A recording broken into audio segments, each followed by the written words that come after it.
¿Qué ha habido, gente? ¿Cómo están? Bienvenidos de vuelta a su podcast creativo. El día de hoy tenemos un invitado muy especial, Marcelo Ebrard. Bienvenido. Gracias por invitarme. Saludos por allá a toda la raza. No, saludos, bienvenido aquí a Monterrey. ¿Qué andas haciendo por acá? Pues me habían invitado y no había podido venir porque me la paso viajando. Pero no de turista, ¿eh? Sí. Me mandan, ya sabes, que vete a Bali. Hice como 2 días sin llegar. Venías de Bali. No, pero estuve en Bali, luego me fui a Qatar, antes estuve en Egipto. Ok. Qatar para el Mundial. Sí, para fuiste al la Mundial. Inauguración. Pues sí, porque nosotros somos la sede que sigue. Sí. Entonces, ni modo que no estoy, ya sabes. Y de México, Sí. ¿quién la va a recibir? Entonces, nos toca México, Estados Unidos y Canadá, la que viene. Por eso fui. Entonces, viajo mucho y no había yo podido atender esas invitaciones. Entonces, ahora sí pude. No, qué Sábado bueno. y mañana también estoy en la mañana. No, qué bueno, bienvenido. Para mí es un Sí. gusto que andes por acá. En Qatar, ¿cuánto tiempo te quedaste? Yo también vengo de allá, justo ya hace Qatar como estuvo 4 días. padre. Bueno, nos estuvimos preparando hace muchos meses porque esperábamos y ocurrió que tuviéramos más o menos, no sé, 70, 80 mil mexicanos por allá. Y entonces armamos un centro de apoyo que se llama Centro México. Se llama todavía, está funcionando. Ok. Y bueno, total, lo preparamos y lo echamos a andar. Y fui a Qatar para inaugurar ese centro. He de haber estado, déjenme ver, 3 días cuando mucho. Pero es un centro de apoyo para mexicanos que van al Mundial por si tienen Sí. algún problema Pues es que con estás algo relacionado con... Es que estás en un país en donde no conoces la lengua, no Sí. conoces las leyes. Y si yo hubiese dejado solo el consulado de la embajada, pues, no puedes, es una sola persona. Sí. En cambio, acá tienes un centro donde te hago los pasaportes, ya sabes, el clásico que se le perdió el pasaporte o se lo robaron. De detenidos casi no tuvimos y de conflictos serios tampoco. La verdad es que la afición se portó muy bien. Sí. Pero más vale tener el apoyo, ¿no? Sí, que sí había una duda genuina, ¿no? Y también más por los precedentes que había de incidentes de mexicanos en otros eventos así. Pues fíjate que el jefe ahí de la policía me dijo, porque le pregunté yo, oye, ¿cómo nos tienes catalogados tú en tu modelo de riesgo, ¿no? La afición mexicana. Y me dijo, no, ustedes están en el cuadrito verde. No, Ok. problema los ingleses, esos sí son un problema. No todos los ingleses, los hooligans. Sí, O sea, sí. la afición mexicana es alegre, echa relajo, viene de fiesta, pero no es conflictiva. Sí, tienes razón. Los incidentes a los que me refiero son casos aislados. Aquí Pues ya sí, estás hablando el del cuate grupo más violento de Sí, personas de que... problema, ¿no? Pero Sí. lo más difícil que tuvimos fue que un cuate se pasó con su tequila. Mm. Ni Sí, que es un ni le dijeron problema nada. bien amigable. Y este cuate salió con su tequila. Ya pasé. Cosas de esas. Pero realmente no hemos tenido problema. ¿Y abriste el centro es temporal? O sea, nada más se termina el Mundial y se Sí, va todo el centro concierto. nada más es temporal. Te hago para los que se pierden sus pasaportes. Por si necesitas alguna gestión, ya sabes que tengas algún problema con las autoridades, ahí te apoyamos. Ese tipo. Bueno, también tuvimos una revisión médica, porque tuvimos un par de gentes que nos llegaron pues, ya uno con un infarto y otro tenía insolación. Algo así.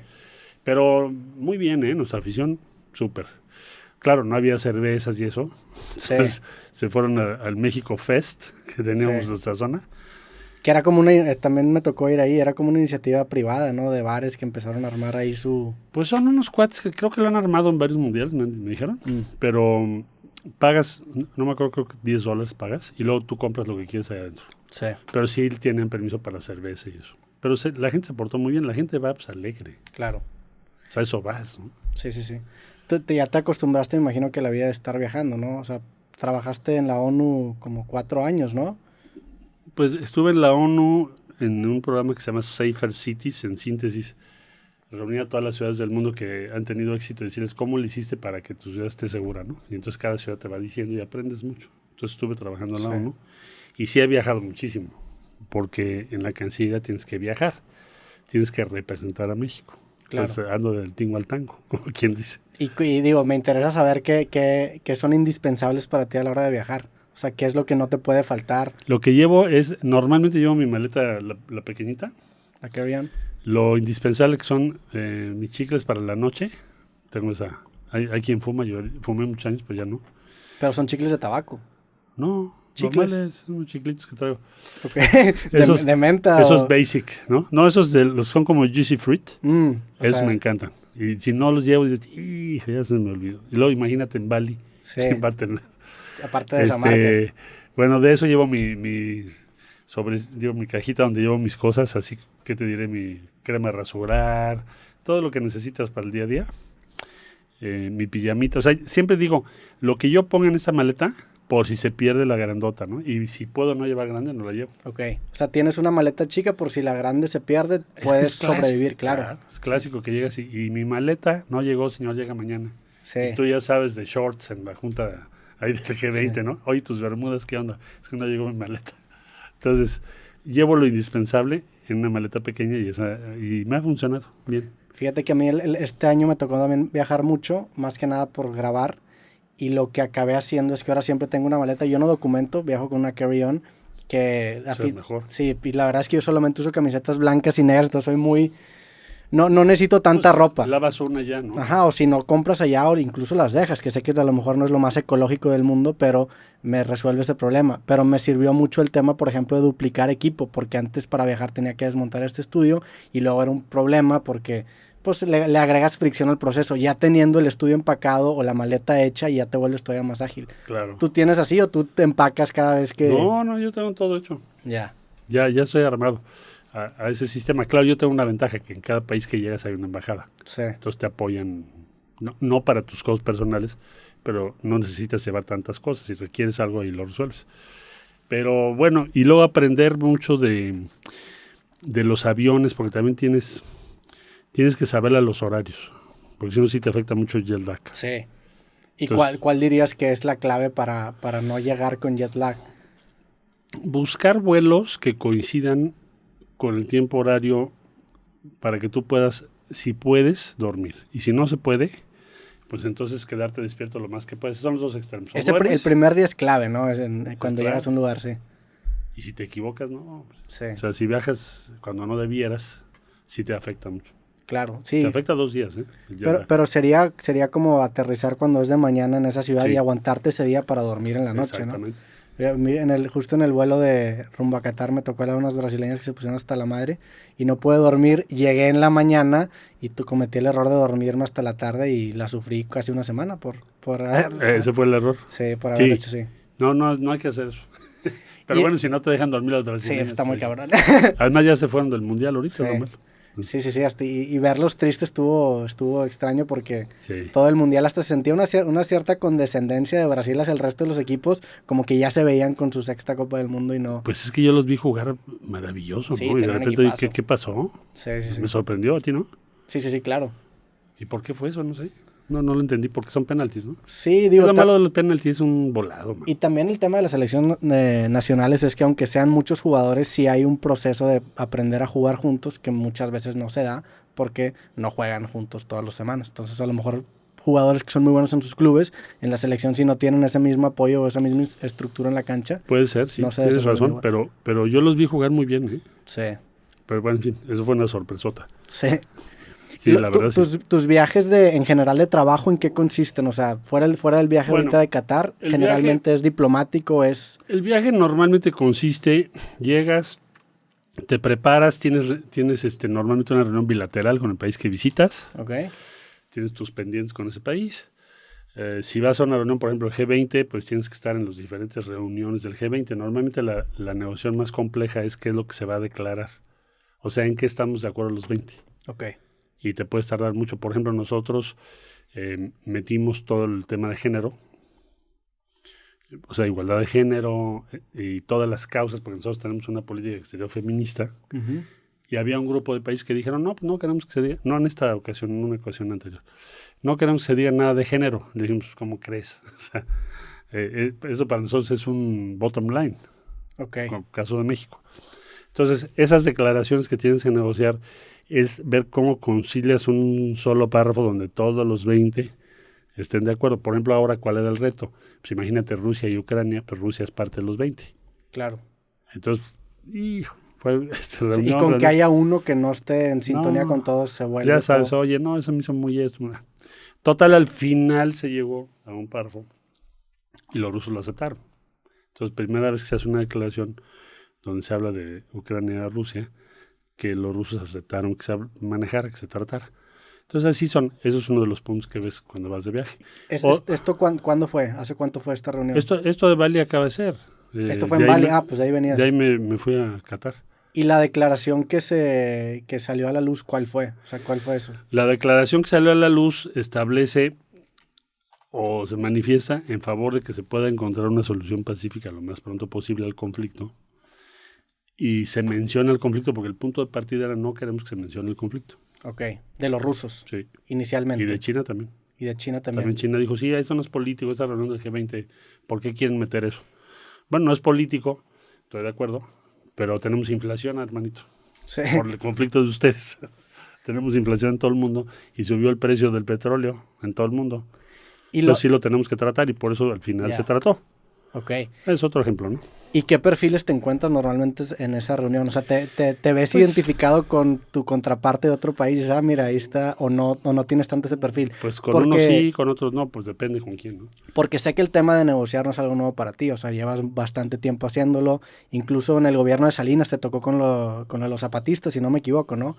O sea, ¿es un perfil el que normalmente está en este tipo de eventos o no siempre? Pues tienes perfiles muy distintos. Por ejemplo, ahora en esta reunión que estamos hablando de Bali, pues estaba Biden, estaba Xi Jinping, que son muy distintos uno del otro. Okay. Estaba Macron de Francia, que nos invitó a cenar, porque le decíamos, oye maestro, en buen plan no queremos ser conflictivos, pero ustedes cada año que hay una junta de la COP, o sea, cuando nos reunimos para ver los avances contra el cambio climático, nos ofrecen $100 mil millones. Ya aparece de grabadora cada año. ¿Quién les ofrece? Pues los países más ricos. Okay. Entonces le dijimos al de Francia, al presidente de Francia, ¿por qué no nos apoyas y organizamos un fondo? Y ahora ya lo hacen real, porque de veras ya es cotorreo. Pero ofrecen esos $100 mil millones para un fondo, ¿para qué? O sea, ellos cada vez que tienes la junta, que se hace cada año, dicen, vamos a invertir $100 mil millones para reducir el cambio climático o reducir las emisiones a la atmósfera en los países que no son ricos. Okay. Entonces todo el mundo se va feliz. Qué padre, ahora sí vamos a poder hacer A, B, y C, D y F. Nunca hemos visto el dinero. Entonces, ahora le dijimos, oye, ¿por qué no? Ahora sí lo hacemos, ¿no? O sea, ¿cuántos años llevaban prometiendo eso? No, hombre, es como... ¿Y siempre son $100 mil millones de dólares? Siempre, es una declaración que ya se acostumbraron a hacer. Como los futbolistas que declaran al final del partido, no, que el equipo se partió la cabeza, que acaba haciendo lo mismo. Entonces tu credibilidad es nula, ¿no?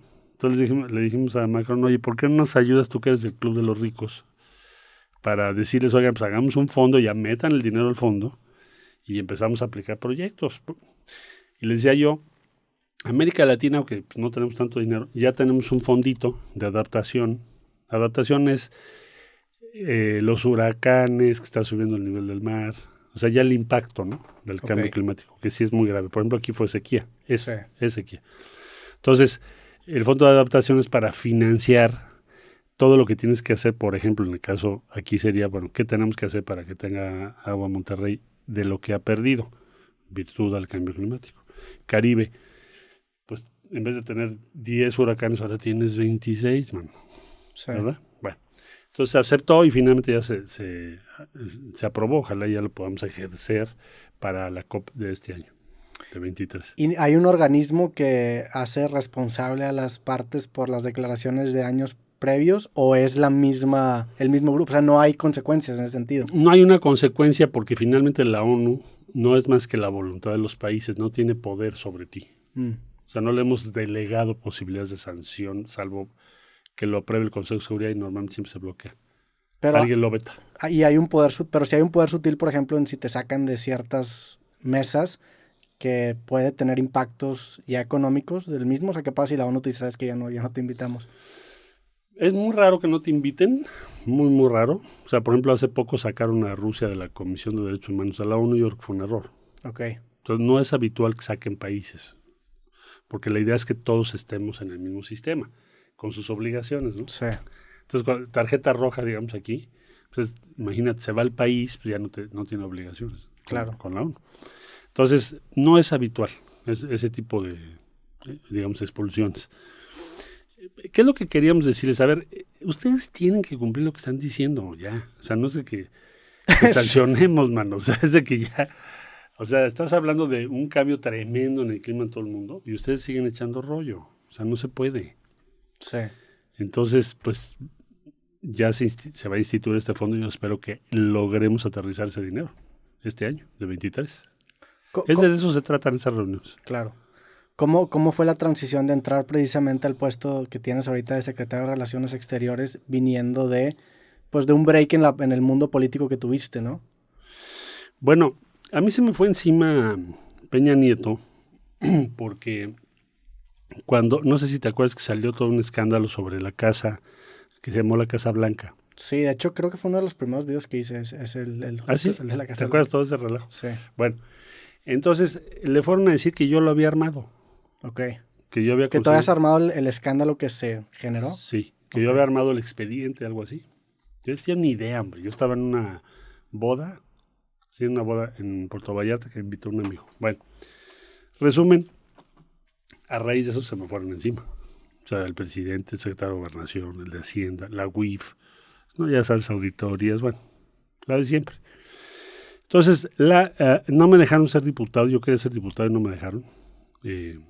Porque el gobierno federal presionó mucho al Tribunal Electoral y no me lo permitió. Ahí estabas con Movimiento Ciudadano. Yo era parte del PRD, pero el PRD me dijo, tú no puedes ser candidato porque no quiere el gobierno. Le dije, oye, pero nosotros somos un partido de oposición, ¿no? Oye, o ya no somos de oposición. No, pues ya no. Bueno, entonces Movimiento Ciudadano amablemente me dijo, si quieres, nosotros te apoyamos. Y entonces por eso me fui a registrar vía Movimiento Ciudadano, pero ni con Movimiento Ciudadano. Me dijeron, tú con ningún partido. Bueno. Entonces la ONU me ofreció, Pero ¿por qué decían que había sido tú? Porque se lo fue a decir Mancera, que era el jefe de gobierno, y Osorio Chong, el actual senador. Se lo fueron a decir al presidente que yo lo había armado, que porque yo había estado en el gobierno de la ciudad y tenía acceso a esos documentos. La verdad es que era falso, porque esos documentos Carmen Aristegui, su equipo publicó cuando los obtuvo. 2013, 14 y todo eso. O sea, la verdad yo no tenía nada que ver con eso, pero pues, se me fueron encima.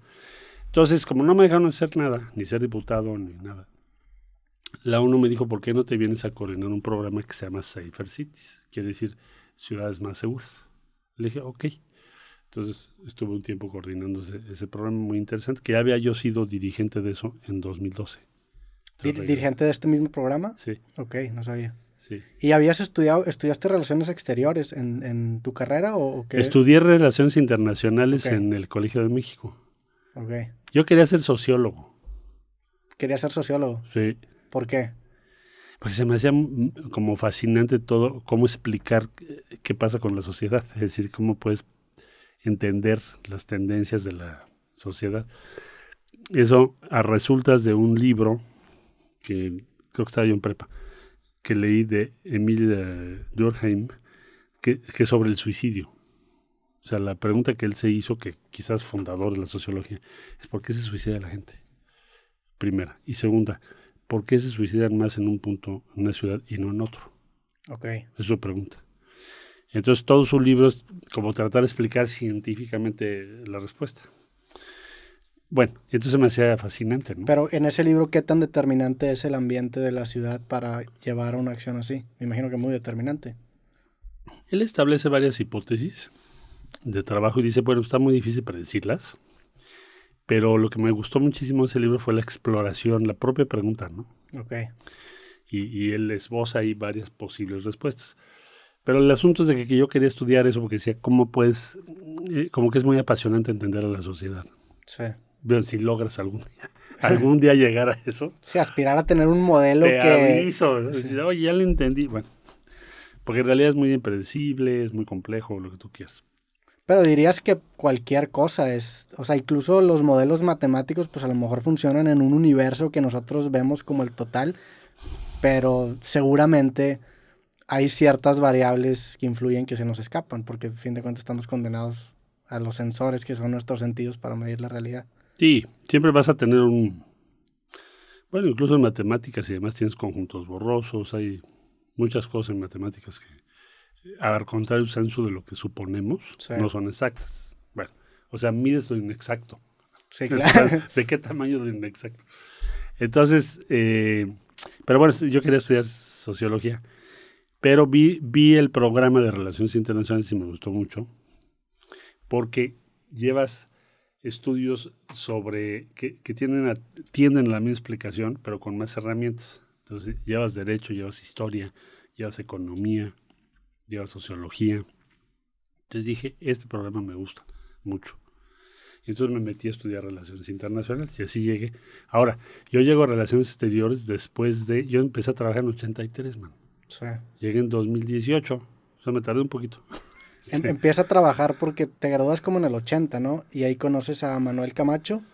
Manuel fue mi maestro en el Colegio de México. Y Manuel había hecho un texto muy famoso en esa época, de 1977, yo creo, por ahí. Había estudiado él en Princeton, de los pocos jóvenes que habían estudiado ya ciencia política, epistemología de la ciencia, todo eso. Entonces él escribió un texto que se llama Los nudos históricos del sistema político mexicano.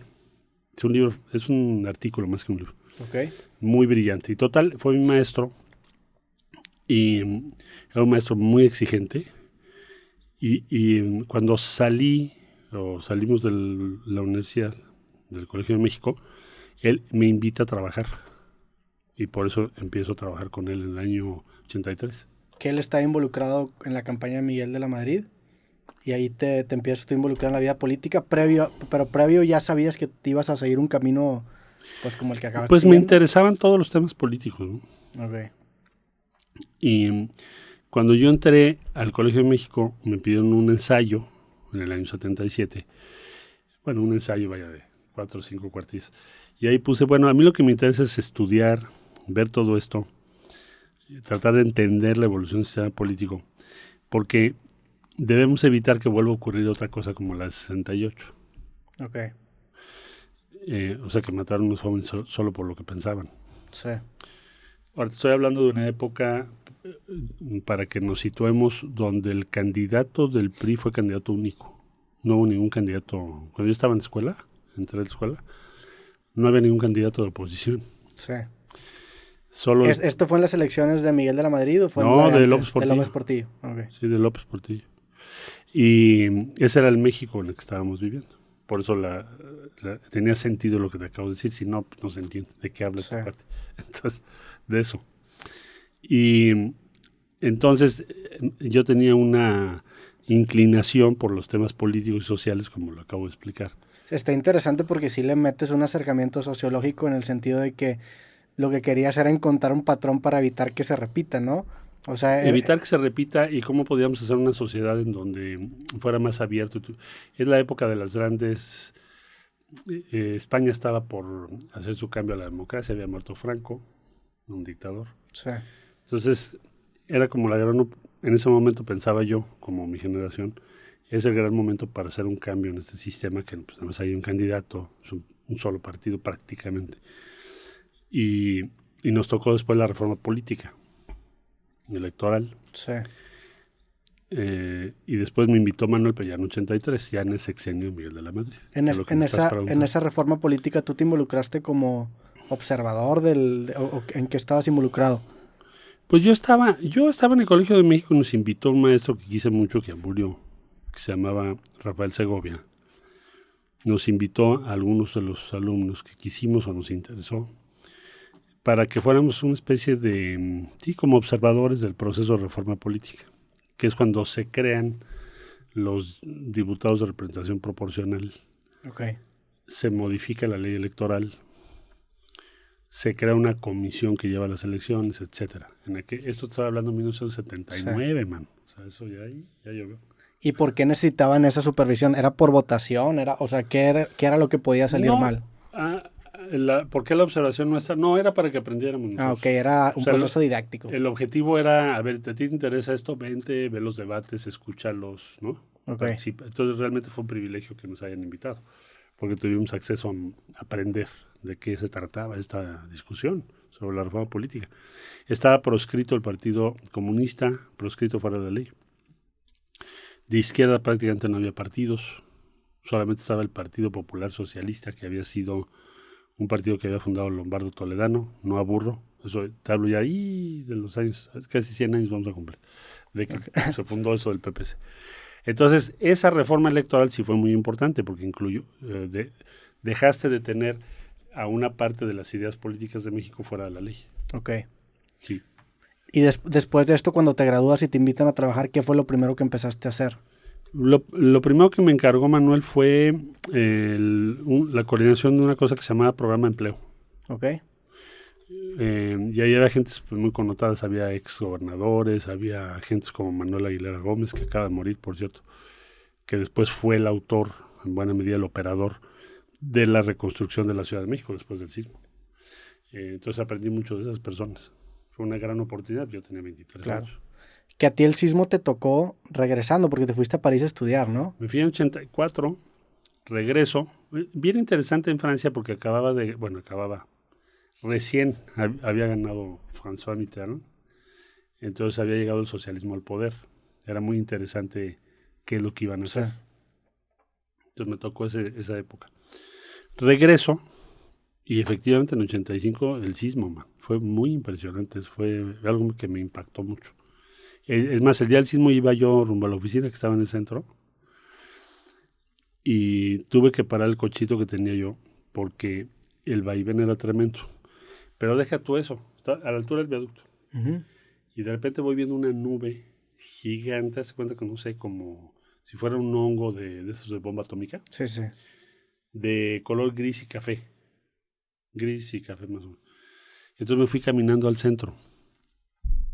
Y no, pues primero me ayudaron a subir unos militares que fueron los que llegaron a esa calle, a Izazaga, para bajar los cheques del programa de empleo, porque dije, si no los bajo, esta gente pues, no va a recibir de aquí a que alguien suba. Pero el edificio no se podía accesar.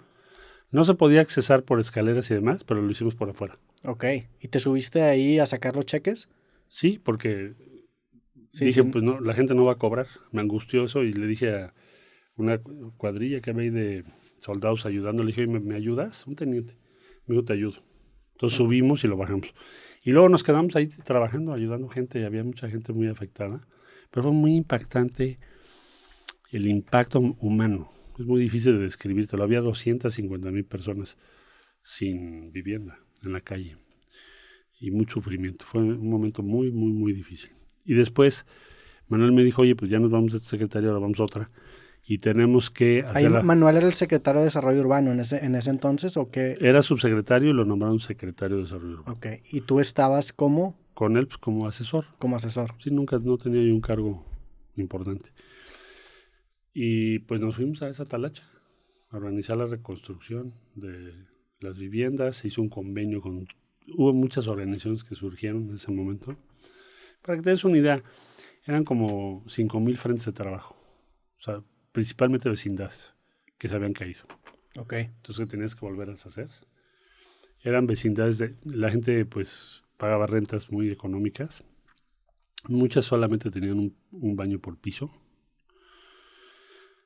Y bueno, pues se hicieron 9 prototipos de vivienda para poder atender pues la reconstrucción. Y se dijo, bueno, si vas a reconstruir no vamos a hacer otra vez lo mismo. No puedo tener un baño por piso, vamos a poner un baño a cada casa, ¿no?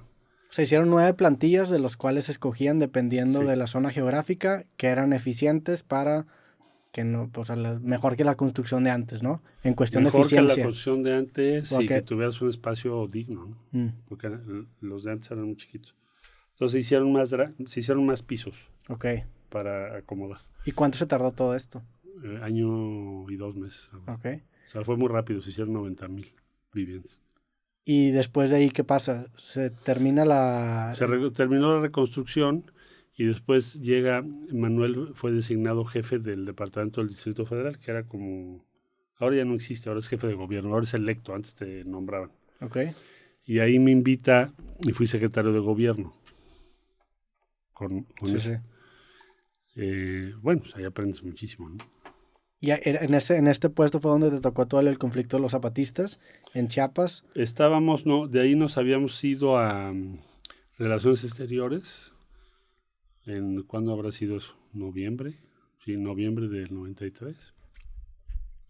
Y en enero del 94, que estalló el conflicto, hubo una diferencia muy grande al interior del gobierno, porque había quien decía que había que acabar con ellos por la fuerza, porque era un grupo que había atacado las instituciones del gobierno. Y Manuel tuvo el valor, y eso lo viví cerca de él, de decirle al presidente, pues yo no estoy de acuerdo con eso, hay que hacer un cese de hostilidades, hay que hacer un proceso de paz y hay que escuchar qué es lo que dicen ellos. ¿El conflicto inicial qué era? El conflicto esencial, bueno, hay muchas razones de ese conflicto, pero esencialmente era rebelarse en contra de las instituciones de México, del Estado mexicano, y luchar por autonomía, por gestión propia, por libertades, por derechos, es decir, sustraerse un poquito a las normas que el resto del país tienen y que se reconociera a los pueblos originarios de una manera distinta a como estaban en la ley, que de hecho no se les reconocía propiamente en la Constitución como ellos querían. Esa era la razón. Pero en esencia, la injusticia. Ok. La injusticia contra los indígenas. Ahí el presidente en turno era Carlos Salinas. Sí. Y tú te vuelves en toda esta negociación como una pieza muy importante entre conectar presidencia con el conflicto, ¿no? Porque incluso tú dialogabas con los dos extremos o cómo era tu involucramiento. El diálogo lo llevaba Manuel. Ok. Yo lo que tenía que hacer, bueno, Manuel me pedía que estuviera yo en contacto con el ejército, con la Secretaría de Gobernación y que mandara yo los reportes de la negociación a Presidencia de la República y a todas las dependencias que estaban, pues, que tenían que opinar. Y eso es lo que yo hacía. Pero la negociación la llevaba él. ¿Y cómo te preparabas para eso? Híjole, man, pues es una tarea compleja porque siempre hablas con personas que tienen ideas contrarias o tienen diferentes percepciones. En principio, el ejército no veía con buenos ojos una negociación.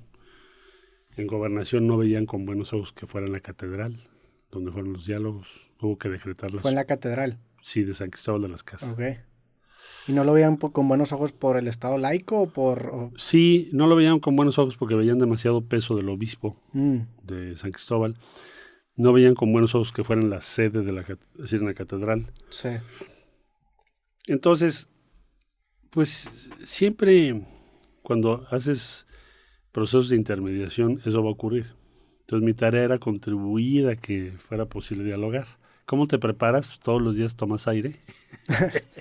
¿No? Es como meterte a nadar sin snorkel, ¿no? Y no puedes salir a tomar aire mucho rato. O sea, tienes que ser tolerante, escuchar muchas horas. A veces no piensas que no logras absolutamente nada, pero poco a poco vas avanzando. Ok. Sí, eso es como aprendí también eso. ¿Y tienes indicadores para ver el progreso diario? Porque en estos momentos en donde sientes que a lo mejor no va avanzando la negociación o está estancada la cosa, ¿cómo? Pues muchas veces piensas que va a fracasar porque puede ser que haya mucha gente que esté en contra o puede ser que en este caso el ZLN no acepte algunas ideas. Al final se llegó a un buen avance, se decretó el cese de hostilidades, se hicieron los diálogos y se avanzaron muchos temas que a ellos les importaban. Ok. En marzo del 94 ellos dijeron vamos a ir a ver si estos acuerdos los aprueban nuestras asambleas. Y se fueron de la catedral para hacer esa consulta. Ya después ya no se pudo porque se interrumpió todo, porque fue un año muy difícil. Después vino el asesinato de Luis Donaldo Colosio, luego el asesinato de Ruiz Massieu. Entonces ya no pudimos terminar el proceso con ellos. Sí. Hablando ahorita de la catedral, hubo un acontecimiento que te amenazaron de excomulgarte, ¿no? Ah, sí, pero eso fue cuando la interrupción legal del embarazo. ¿Hace cuánto fue esto? O sea, 2007, 2008. Te lo platico porque fíjate que yo estudié en una escuela religiosa y en ese entonces estaba o sea, lo conecté hoy en la mañana. En ese entonces yo estaba en secundaria. Y yo me acuerdo que tuve una diferencia muy grande con aquellos sacerdotes por precisamente ese tema. ¿Sí? ¿Te pusiste a defender yo defendía el Estado laico y como que me regañaron y hubo una especie de reunión para intentar convencerme de lo contrario. Y me acuerdo que ese evento en específico desencadenó un poquito mi escepticismo sobre toda la religión y después me alejé mucho en general de la Iglesia Católica, pero fue por ese acontecimiento en específico, porque lo abrieron a debate y coincide perfectamente con el 2007, que era cuando yo estaba justamente en secundaria. Exactamente. Bueno, es que en el 2007 nosotros en la Ciudad de México ya electo como jefe de gobierno, sí, con las compañeras y los compañeros teníamos en la Asamblea Legislativa una situación de mayoría, pero no casi que aplastante, sino una mayoría modesta. Pero decíamos, bueno, eso lo tenemos que hacer porque es la forma en que pensamos. Sí. Es identitario, eso no puedes decir, ay, no hay que hacerlo porque entonces perdemos votos, ¿no? Decían, va a ser un fracaso. Digo, no va a ser un fracaso. Eso es lo que está en el programa y lo tenemos que hacer. Y se hizo. Bueno, ya te imaginas. Entonces, sí. Y luego que me declaraste algo así como que la excomunión no me quita el sueño, algo así, ¿no? No se preocupe. Yo hice lo siguiente, dije, a ver, yo soy católico apostólico romano. Si ustedes me excomulgan, Sí. yo tengo derecho a que mi juicio sea en Roma, con presencia del Santo Padre, porque así está en el derecho canónico. ¿Por qué? Porque estás gobernando. Entonces puedes o tienes esa posibilidad. Ok.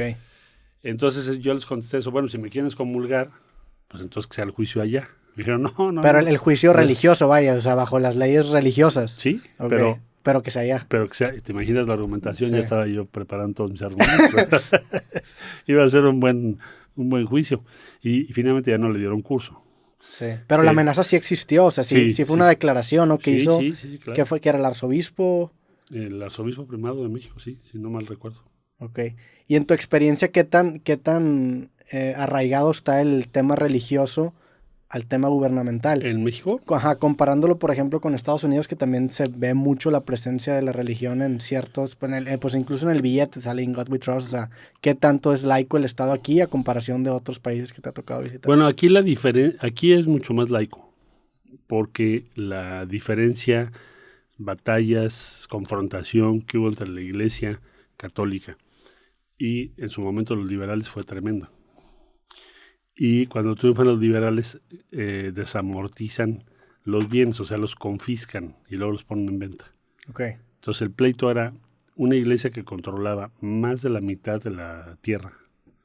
Ya los liberales dicen, oye, ¿qué crees? Te voy a confiscar casi todo. Pues imagínate. Sí. Se puso aquello, bueno. ¿Esto hace cuánto fue? Este conflicto fue en el siglo XIX. El siglo XIX. Y todavía la guerra cristera, hasta hace 100 años apenas. Entonces, bueno, hoy en día yo veo que las dos esferas están separadas, quizá virtud a que fue muy difícil ese enfrentamiento. Y ya está regulado en la Constitución, entonces ya no es tema. Pero si lo comparas con otros países, sí hay una gran diferencia. O sea, en México la separación sí es mucho más profunda, diría yo, seguramente. En la parte política. Sí. Pero luego es un poco conflictuado porque en la parte social está muy arraigado, ¿no? O sea, bueno, la iglesia tiene mucho peso, o mejor, para decirlo mejor, la religiosidad del pueblo es muy poderosa en México. Sí. Pero no me queda claro que sea políticamente traducible, ¿no? O sea, que eso signifique que se beneficie un partido u otro. No me queda claro que sea así. Sí. O sea, ¿qué te quiero decir? El católico promedio en México toma sus propias decisiones, me incluyo. Entonces, en eso no estoy de acuerdo, en eso sí estoy de acuerdo.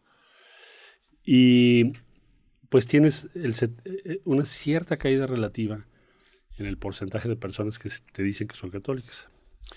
En el caso de las diferentes formaciones protestantes, son como el 11% ya, contra el 77% católicos.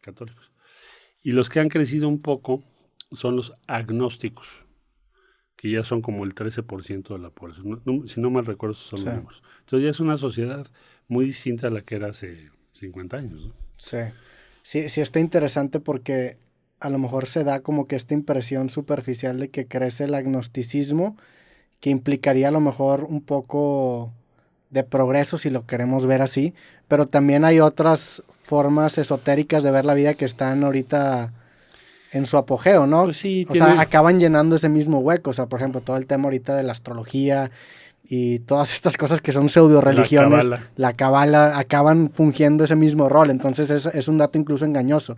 Porque si se consideraran religiones, entonces no serían realmente agnósticos. A lo mejor dices agnóstico y pues no es tanto así. Sí. Sino que eres cenaverse, o sea, el cenaverso. Sí. o eres budista, o eres esto, eres lo. Sí, coincido contigo, puede ser cierto eso. ¿En tu caso fuiste religioso mucho tiempo? O sea, ¿cómo fue? ¿Estudiaste en una escuela también? Yo vengo de una familia con los dos antecedentes así como históricos. O sea, el protestantismo, con unas batallas, ya sabrás, y un catolicismo muy fuerte. Digo, hace muchos siglos, ¿no? Entonces, estudié en escuelas católicas. Pues sí, yo diría que me formé en un mundo católico. católico apostólico romano. Pero al mismo tiempo soy una persona que se da cuenta de muchas cosas, tengo mi propio punto de vista, no me gusta que me impongan las cosas, y bueno, pues las he defendido, ¿no? Como esto que estás ahorita hablando, igual los matrimonios igualitarios o todo lo que son libertades y derechos de las personas, la igualdad de género. Yo soy muy susceptible a toda esa agenda. Ahora que está escuchando muchas entrevistas, pues tienes mucho tiempo ya haciendo entrevistas. O sea, me aventé a entrevistas que te hicieron en el 2011, en el 2012, en el 2013. ¿Cómo envejecen algunas declaraciones y cómo las ves tú? O sea, es un tema el hecho de que declaras algo y a lo mejor ahorita se saca en un contexto completamente distinto y se interpreta de una manera distinta. ¿Cómo ves el cambiar de opinión? Yo creo que cambiar de opinión es de sabio siempre y cuando la razón no sea el oportunismo. Ok. O sea, que tú digas, bueno, a lo mejor esto sí cambié por A, B y C. O sea, yo no creo que piense yo igual hoy que cuando tenía 17 años. Sí, claro.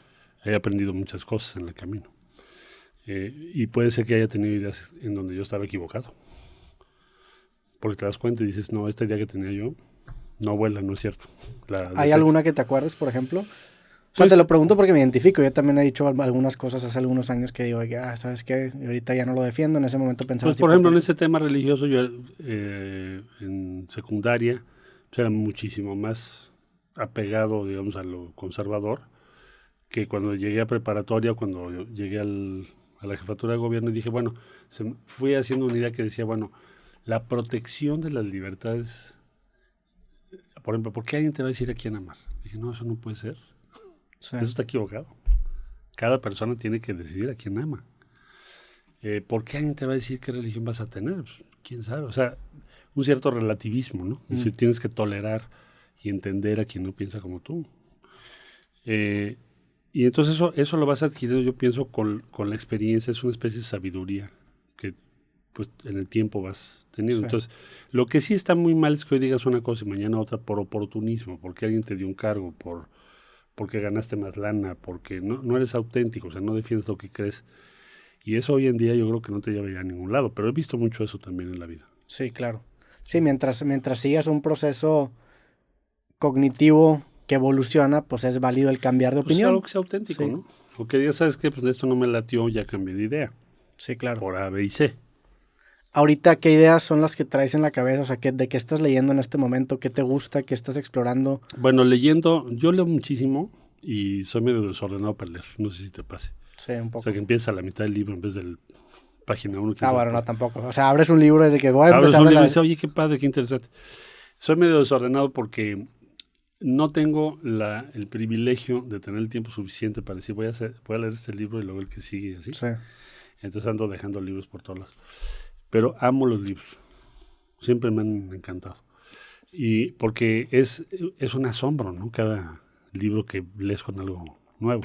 Entonces, por ejemplo, me mandó un amigo, bueno, no a mí, se lo mandó a mi esposa Rosalinda. Yo le digo Rosy, le mandó un libro que se llama El Conde Negro. Ok. Le dijo, ¿me prestas tu libro? Sí. Síntesis. Es el padre de Alexandre Dumas, el que escribió El Conde de Montecristo. Sí. Los Tres Mosqueteros, todo eso. Y resulta que su papá era hijo de un marqués y de una esclava. Y llega a Francia, su papá lo educa como tal, pues era parte de la nobleza. Viene la revolución y este cuate se vuelve revolucionario y se vuelve general de división y se vuelve totalmente pro los ideales de la Revolución Francesa, entre otros, que independientemente de tu color fueras libre. Es muy interesante el libro, sí. no te quiero aburrir. Pero es ficción. No, es historia. Es historia. Sí, okay. Es un libro de historia. Pero es un asombro. Yo feliz dije, bueno, qué interesante. Eso no lo había leído. Si no lo había estudiado yo. Y así vas leyendo cosas muy distintas. También textos más elaborados sobre cuál es el futuro previsible del mundo, ¿no? ¿Por qué México no crece económicamente? O sea, sí. Te pones a preguntas más sí. complicadas, ¿no? Pero me gusta de todo. En el tema de la tecnología, ¿cómo la ves impactando en un futuro a los gobiernos? A mí me parece que la tecnología determina cómo nos va a ir como país. Por ejemplo, si ves mis redes, pues hace poco me invitaron, y que bueno, me invitaron a Irapuato unos chavos que hicieron un robot, okay. Que es el número 7 del mundo. O sea, están en el top 10. Es increíble. ¿Cómo que el número 7? El robot 7. ¿Haces una competencia de todos los países llevan su robot? Hay diferentes competencias, pero digamos, este tipo de robot. Y ellos quedaron en el número 7 de 10, que son los primeros del mundo. Pero es una prueba de destreza del robot. De destreza O sea, es un robot antropomorfo. Es un robot más o menos antropomorfo. Es un robot que tiene facultades más complejas de las habituales. Es decir, porque ya lo tienes conectado a sonidos o a señales neuronales. Okay. O sea, tiene cierta elaboración. Entonces se convoca un concurso y estos amigos quedan en el 7º lugar. Entonces dije, a ver, ¿quiénes son estos cuates, no? ¿Por qué llegaron al 7º lugar? ¿Tú te imaginas una empresa gigante? No, es una empresa pequeña que su sede es Irapuato, en Guanajuato. Entonces los invité, ya me llevaron se llama Prometheus, el robot. Su robot. Le dije, oye, ¿podría ser mi consejero? Para regarla menos, sí. ¿No? Pues digo, es que suena chiste, pero seguramente por allá va el uso de tecnología. Es el objetivo, que tu margen de error se reduzca. Sí, y hay, por ejemplo, una paralela bien interesante con el ajedrez, que por mucho tiempo hubo una competencia entre la tecnología y el ser humano. Incluso, pues, la cumbre de todo esto fue a ver quién le ganaba, ¿no? La partida entre Garry Kasparov contra Deep Blue de IBM. Y eventualmente las máquinas acabaron superando al ser humano. Sin embargo, hoy los grandes maestros utilizan de consejeros a las engines que le llaman de ajedrez y acaban mejorando su juego. Yo creo que por ahí va a ir. O sea, va a ser un híbrido entre humano y tecnología. Sí, tienes toda la razón. Es como complementario y esa es la idea, exactamente la idea de ese robot. Bueno, entonces, a ver, eso me interesa muchísimo. Ellos ahorita están buscando $500,000 para hacer el siguiente escalón de su robot. Y en México, pues, es un viacrucis porque no hay fondos de capital de riesgo. Es difícil para tecnología. Bueno, total, vamos a apoyarlos para Nueva York, en fin, que tengan los recursos. Otra es la primera avioneta mexicana para formación de pilotos. O sea, México dejó de hacer aeronaves hace 100 años. Ok, ¿por qué? Convenios de Bucareli.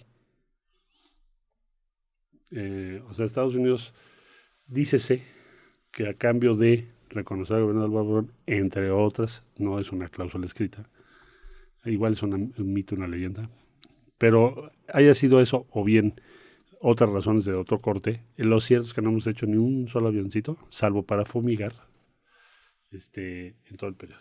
Entonces, de pronto sale una empresa chiquita que está en Guanajuato y ya tienen el avioncito. Entonces me dicen, oye, que si lo quieres probar. Es una avioneta. Sí, es para formar pilotos. Entonces me invitaron, lo hicimos en el IFA, nos dieron chance de despegar de ahí. No me dejaron volarlo, digo, a mí me encanta todo eso, pero no me dejaron volar el avión porque todavía no tienen permiso y no puedes llevar pasajero. Pero ¿qué te quiero decir? Es un gran triunfo tecnológico, porque todo está diseñado en México. Sí. Y lo mismo me fui a Japón y dije, a ver, le dije a nuestra embajadora, que es fantástica, es muy buena embajadora, se llama Melba Peria, le dije, júntame a las y a los mexicanos que tienen o están trabajando en centros de investigación muy complejos. Y me voy encontrando a una doctora, sí, de Morelia, que está en el equipo de diseño de proteínas. De diseño de proteínas. ¿Te imaginas? Ok. Sí. ¿Y ahora tú qué estás haciendo? Me dice, pues lo estamos haciendo aquí porque no tengo los equipos allá. Entonces siempre estoy muy atento de eso. En marzo vamos a tener un gran evento allá en México, invitadísimo si puedes, si tienes oportunidad, que se llama STS Forum, o sea, Science and Technology Society. Okay. Entonces van cientos de científicos, van empresas que les interesan, o sea, no necesariamente las grandes empresas, sino empresas como las que te digo, y van agencias de América Latina, Caribe, Estados Unidos, de muchos países del mundo. Sí, creo que en cuestión política la tecnología tiene un área de oportunidad muy grande en análisis de mucha información para la toma de decisiones como recurso y también el aplicar ciertos protocolos a procesos democráticos para hacerlos mucho más seguros. Todo el concepto de blockchain, por ejemplo, de tenerlo descentralizado, podría generar elecciones que son programáticamente seguros. Pues ve Brasil. Brasil es un país con más de 300 millones de habitantes y tuvo una diferencia de elección presidencial de 1%. Y tuvieron el resultado 2 horas después del cierre. Ok. No sabía el mismo eso. día. Sí, sí. Eso sería interesante ver eso. Entonces, ese es uno de los temas que deberíamos de tener aquí. Nosotros tenemos un sistema muy notarial, más siglo XVIII. Haces escrutinio, cómputo, te Sí. tardas 3 días, llenas actas. ¿Qué tan defectuoso es el sistema de elección popular en México? No creo que sea defectuoso, yo creo que está bien, pero es un sistema un poquito engorroso, muy costoso, porque tienes una tecnología anterior. Ok, O sea, es predigital la información la tecnología que estamos usando. Entonces podemos hacerlo, apoyando lo que tú dices, podemos hacerlo con la tecnología que hoy tienes y lo harías rapidísimo. Lo de Brasil me dejó impactado. sí, no Pues, sabía eso. ¿cómo estos cuates estuvieron en 2 horas? Con una diferencia de 1% era para que se hubiera armado un jaleo tremendo, ¿no? Claro. No, sacaron su resultado y listo.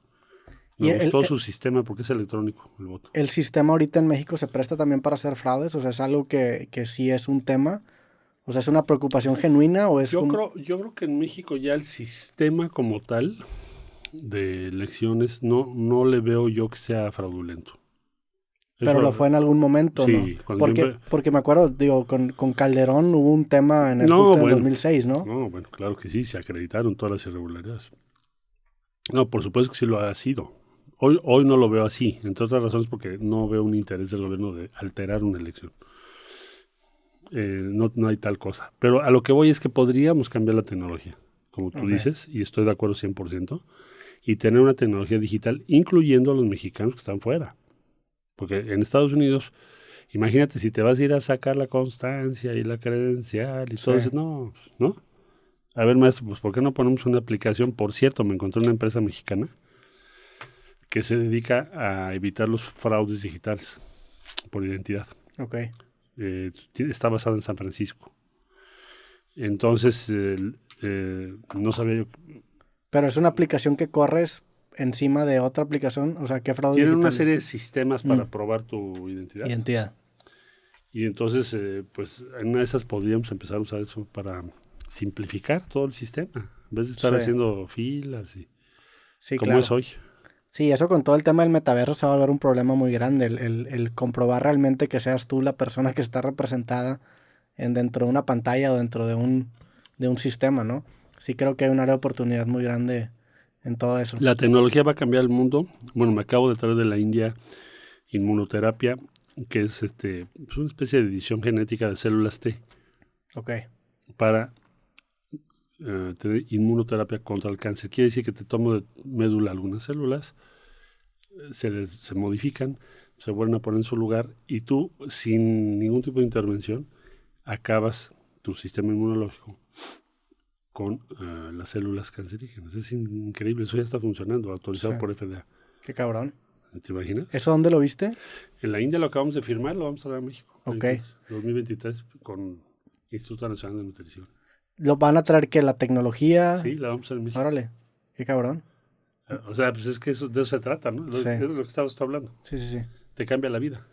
Sí, de hecho hay una cita muy famosa que dice que la próxima singularidad se va a dar cuando los artistas, su canvas sea el genoma humano, o sea, cuando puedas escribir y programar, integres la tecnología dentro de la propia humanidad, se puede generar una singularidad similar a lo que es el Internet, porque tú le explicas a alguien que vive en 1950 qué es el Internet y el hecho de que tengas un aparato con una pantalla brillante en el que le puedas meter tus pensamientos. Es una edición genética, pero bueno, Sí, pues a eso vamos.